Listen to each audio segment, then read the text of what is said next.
Kidney transplant के बाद हमें टेक लेवल का सैंपल कितने बजे देना चाहिए और टेक्रोलीमास की डोज का सही टाइम क्या है और टेक लेवल होता क्या है, इन सब टॉपिक के ऊपर हम आज की इस वीडियो में डिस्कस करेंगे। अस्सलाम वालेकुम, welcome to my YouTube channel. मैं हूं बिलाल हुसैन और आप देख रहे हैं मेरा यूट्यूब चैनल।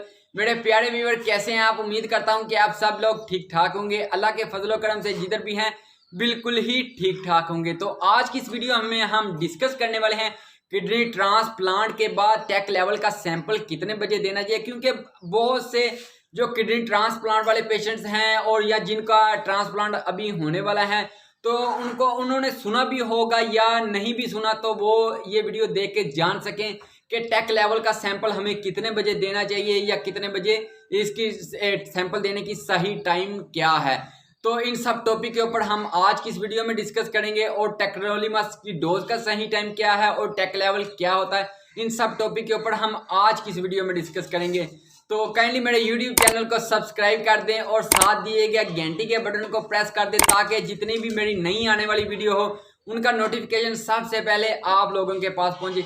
तो इसलिए मैं चाहता हूं कि काइंडली, क्योंकि मैंने किडनी ट्रांसप्लांट वाले पेशेंट्स के लिए और जो किडनी फेलियर वाले पेशेंट्स हैं या जिनकी यानी कि किडनी खराब हो रही है और जो डायलिसिस पे हैं उन पेशेंट्स के लिए मैंने अपना एक्सपीरियंस और जो डॉक्टर्स का एक्सपीरियंस है और जो अदर पेशेंट्स हैं या जिनका किडनी ट्रांसप्लांट हुआ है, जिनको 15-15 20-20 साल है, उनका एक्सपीरियंस लेके मैंने एक लंबी सीरीज तैयार की हुई है आप लोगों के लिए, जो मैं आप लोगों के साथ शेयर करना चाहता हूँ। काइंडली मेरे YouTube चैनल को सब्सक्राइब कर देंगे तो आपकी कोई भी टॉपिक मिस नहीं होगा। तो चलें फिर ज़्यादा टाइम ज़ाया किए बगैर अपनी वीडियो की तरफ चलते हैं। तो चलें फिर स्टार्ट करते हैं हम आज की इस वीडियो को। सबसे पहले हम बात कर लेते हैं टेक्रोलीमास की डोज के बारे में। टेक्रोलीमास एक इम्यूनो सप्रेशन मेडिसिन है। जब भी हमारे जिस्म के अंदर एक नई वाली किडनी लगाई जाती है तो हमारा जिस्म इसको रिजेक्ट करने की कोशिश करता है, क्योंकि हमारे जिस्म के अंदर वाइट ब्लड सेल्स होते हैं जिसे हम WBC भी कहते हैं।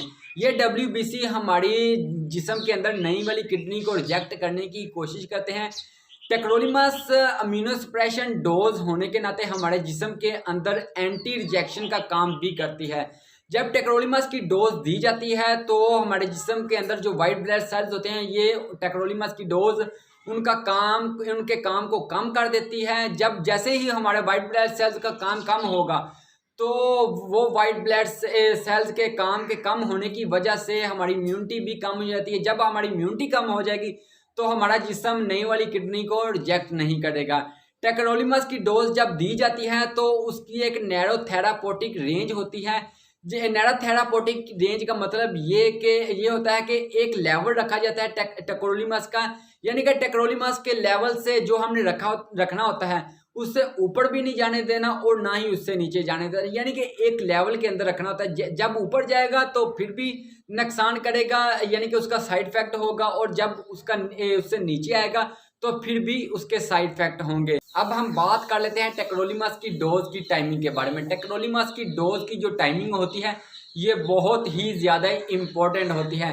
टेक्रोलीमास एक नैरो थेरापोटिक रेंज होती है, इसीलिए जितनी आपके डॉक्टर ने आपकी डोज एडजस्ट की हुई है उसी हिसाब से ही आपको लेनी होती है, और जितने टाइम पे आपको बोला हुआ है उसी टाइम पे ही आपको लेनी होती है।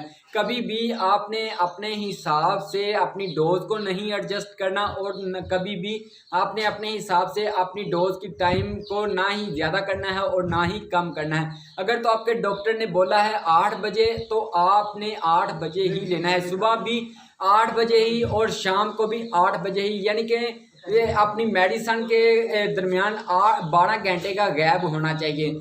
और इसका खाने पीने के साथ कोई रिलेशन नहीं है। आप यानी कि खाना खाने से पहले भी ले सकते हैं और खाना खाने के बाद भी ले सकते हैं। टेक्रोलीमास की डोज आपने कभी भी मिस नहीं करनी होती, क्योंकि अगर आप टेक्रोलीमास की डोज मिस करेंगे तो आपका टेक लेवल कम हो जाएगा। तो अगर आपका टेक लेवल कम होगा तो आपकी इम्यूनिटी भी बढ़ जाएगी, जिसकी वजह से वो हमारी किडनी को रिजेक्ट करने की कोशिश करेगी। इसीलिए जिस दिन भी आपकी टेक्रोलीमास की डोज मिस हो जाए तो आपने अपने डॉक्टर को बताना होता है, और या तो फिर आप अपने कोऑर्डिनेटर के साथ भी डिस्कस कर सकते हैं कि सर मेरी टेक्रोलीमास की डोज मिस होगी है, ये इतने घंटे तक मिस होगी है, तो फिर वो आपको बेहतर सलूशन बता सकते हैं। अब हम बात करते हैं टेक्रोलीमास के सैंपल के बारे में, यानी कि टेक लेवल के सैंपल के बारे में, कि टेक लेवल का सैंपल हमें कितने टाइम पर देना चाहिए, कितने वक्त पर देना चाहिए और कब देना चाहिए।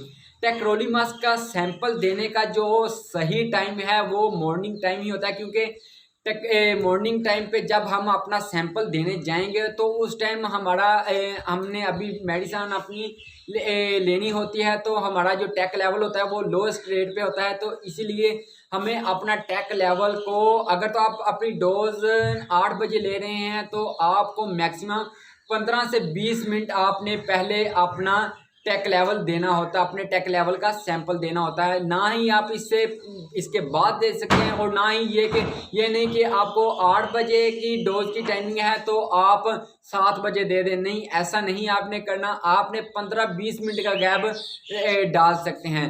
तो ये टेक्रोलीमास की डोज भी बहुत इम्पोर्टेंट है और टेक लेवल भी बहुत इम्पोर्टेंट होता है, क्योंकि जो टेक लेवल को ही देख के हमारे डॉक्टर ने हमारी डोज को एडजस्ट करना होता है। ये थी मेरी आज की वीडियो। अगर तो आप लोगों को पसंद आई हो तो काइंडली मेरी यूट्यूब चैनल को सब्सक्राइब कर दें और वीडियो को लाइक कर दें, और कमेंट सेक्शन में अगर आपकी कोई ना कोई कन्फ्यूजन हो तो आप मेरे साथ डिस्कस कर सकते हैं। मैं आपको आपकी पूरी हेल्प करने की कोशिश करूंगा, और नेक्स्ट वीडियो में मैं आपको बताऊंगा टेक्रोलीमास का लेवल 3 यानी कि 3 महीने तक कितना रखना होता है और 6 महीने तक कितना रखना होता है, और जो परमानेंट यानी कि लाइफ टाइम का टेक लेवल होता है वो कितना रखना होता है। इन सब टॉपिक के ऊपर हम नेक्स्ट वीडियो में डिस्कस करेंगे।